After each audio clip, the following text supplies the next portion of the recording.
Narito ang guide para sa pag-upload ng documents sa SeaTrack.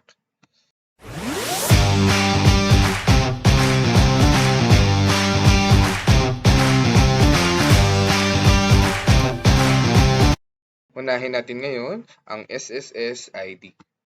Punta tayo sa tab ng Social Security System. Then makikita natin dito yung ating SSS number. I-input lang natin yung ating SSS number. Then dapat ni-scan na natin yung ating documents na i-upload dito.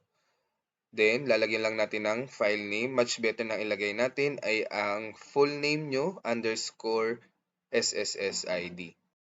Narito yung pwedeng mga i-upload na documents sa ating SSS. Una na rito ang ating SSS ID. Take note, hindi tinatanggap nila ang ating UMID card. Kung wala kang SSS ID, ito ay isa sa dapat mong i-upload dito. Ito ay ang E1 form. Ito ay nakukuha pag ikaw ay nag-apply ng SSS number sa SSS branch.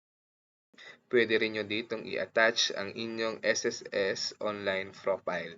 Pumunta lang sa website ng SSS. Nandito yung link.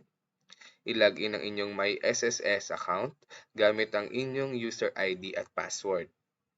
Pumunta sa e-services menu. I-click ang inquiry. Then, lalabas na yung member inquiry page. I-select lang ang member info at i-click ang actual premiums. Then lalabas yung page kung saan makikita ninyo ang lahat ng inyong monthly contribution simula nung kayo ay naging member ng SSS.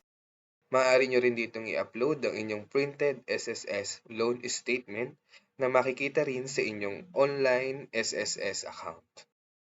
Pwede nyo rin ditong i-upload ang inyong SSS loan voucher na nakuha ninyo nung kayo ay nag-loan. Kung meron ka sa isa sa mga documents na nabanggit ay ihanda ito at i-scan gamit ang mga scanner. Pwede rin gumamit ng Cam Scanner app sa iyong mobile phone. At siguraduhin i-save ito sa PDF format.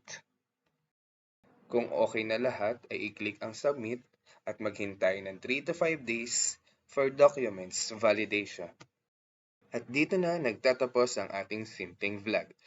Sana po ay may natutunan kayo at nakatulong ako sa inyong pag-upload ng inyong documents. Kung kayo po ay may mga katanungan, maaari po kayong mag-comment at atin pong re-replyan sa abot ng aking makakaya. Maraming salamat po and God bless us all.